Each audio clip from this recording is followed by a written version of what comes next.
Hello everyone, welcome back to my channel. I'm Kayla Thompson and today we are diving deep into one of the most chaotic, heartbreaking, and utterly addictive fantasy romances I've ever read this year. And this book is called Devoured by Shadows by Rosalyn Stirling. I know, I can't get enough of her books, but this book, whew, it had me fighting for my life. There's love, torture, betrayal, dark magic, fated mates, and Shadow Fae, and one of the most unhinged villains I've ever come across. So if you're into fantasy with the side of pain, obsession, and morally gray characters, stay right here because we're unpacking all of it. So this story picks up right after Kissed by a Demon, the first book in the series. Arabella and Elias, our main couple, are bonded, and not just like soulmates bonded. We're talking about fated mates. They share emotions, pain, and even sensations. Basically, if he's suffering, she feels it too, which becomes a huge deal in this book.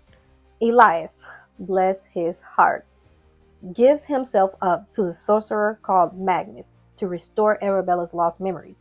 And when I say gives himself up, I mean literally sacrifices himself for her.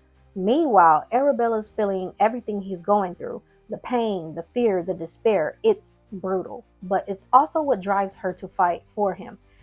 She basically says, I'll rip the heavens apart to get him back. And she's not the same girl anymore. She is the Wild Shadows now. Now let's talk about Magnus, the man, the myth, the evil science project. This dude's been experimenting for centuries, mixing vampires and demons and fae blood to create these things called eroks, demons that feed on sexual desires. And only men survive this transformation. Women die during the process, which tells you exactly how twisted Magnus' experiments are. Elias, yeah, he's one of them. That's why he's got fangs and why he craves blood. He's part vampire. And it's not even just about science for Magnus. It's about control. He's a predator in every sense. Mentally, magically, sexually. His dynamic with Elias isn't love. It's pure manipulation. Every scene between them is designed to break Elias down and remind us that Magnus doesn't want affection. He wants ownership. Now, I know that you guys are probably wondering, is Magnus gay? The answer is yes. I mean, I'm not sure how to explain it, but I believe Magnus' relationship with Elias isn't rooted in love or genuine attraction. It's about control, power, and corruption. Magnus sees Elias as his creation, not an equal or romantic partner. The kissing scene in the book isn't about mutual desire. It's an act of manipulation and violation, showing how far Magnus will go to dominate Elias, both physically and psychologically. Now, those parts in the scene, it really angered me to see him do that to Elias. So, while Magnus is sexually interested in men, and particularly Elias, his behavior in this context is predatory and coercive. It defines him as a more dark, obsessive villain than a romantic love figure, if you know what I mean. Meanwhile, Arabella's out there doing what she does best, breaking rules and collecting enemies. She's on a mission to save Elias, and to do that, she needs a magical blade called a siphon. The problem is Beckett, this stealthy, morally upright guy who used to fight beside Elias. He has this blade, and he refuses to give it to her. He doesn't believe in taking anyone's free will, which is what this blade is capable of. And Arabella, she intends to use that blade just as such. So she takes it away with her magic. This girl said, I'll deal with the moral consequences later. But before she can run off and make another bad decision, fate literally knocks her out. She falls into a dream that stops her in her tracks. When she wakes up, the castle is under attack by ogres. The ward that's supposed to protect them is failing. And guess who comes in and saves the day? Just guess. Prince Hadian. He's got wings, he got attitude. In a case of, I'm owed a favor. So Hadian shows up all smug like, Hey Arabella, remember when I gave you that amplifier back in book 1? Well, I'm here to collect. She's like, I don't owe you anything. Classic Arabella energy, am I right?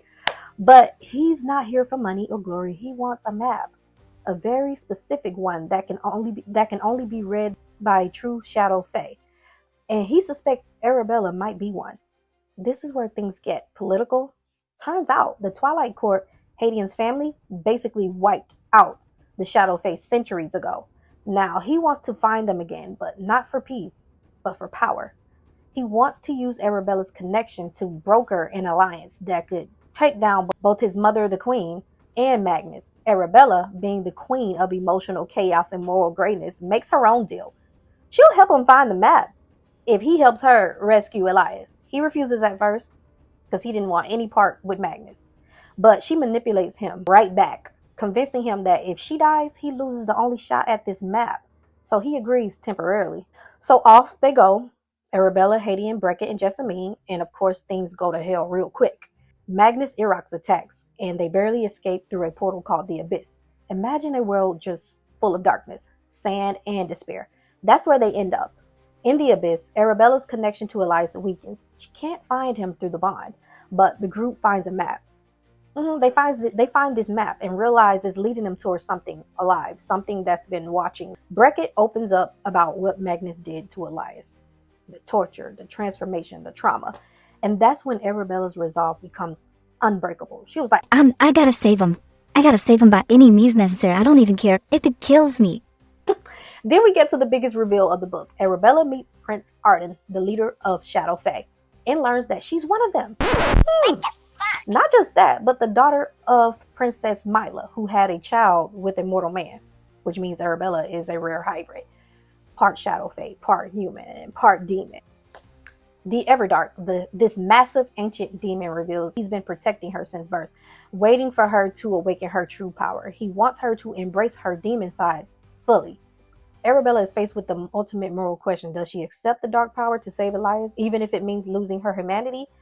It's a brilliant setup for book 3 and one of the biggest power versus love conflict I've ever seen in fantasy romance. Meanwhile, Elias is still in hell, literally and emotionally.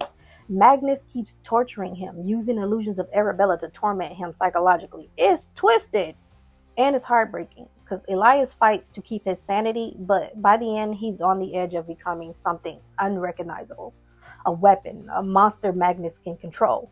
It's that perfect setup where love becomes both salvation and destruction. You can feel that whatever's coming next will either reunite them or destroy them both. So yeah, Devoured by Shadows is dark, emotional, and absolutely addictive. Rosalyn Stirling did not hold back. This isn't your typical fantasy romance.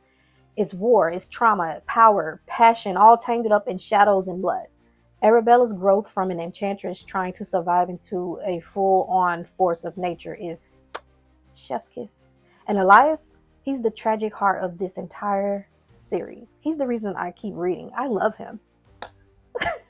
I'd rate this book a solid 10 out of 10. It emotionally wrecked me in the best way. I cannot wait for the next book because I need to see Arabella embrace her Shadow Fae powers and make Magnus regret everything he's done to Elias. If you've read this book, drop your theories below. Do you think she's going to give in to the Everdark? And do you still trust Hadian? Because I have feelings about this man. I don't know, y'all. I don't know. Anyway, thanks for tuning in to Book Talk and Reviews. I'm Kayla Thompson, and I'll see you next week for another delicious read.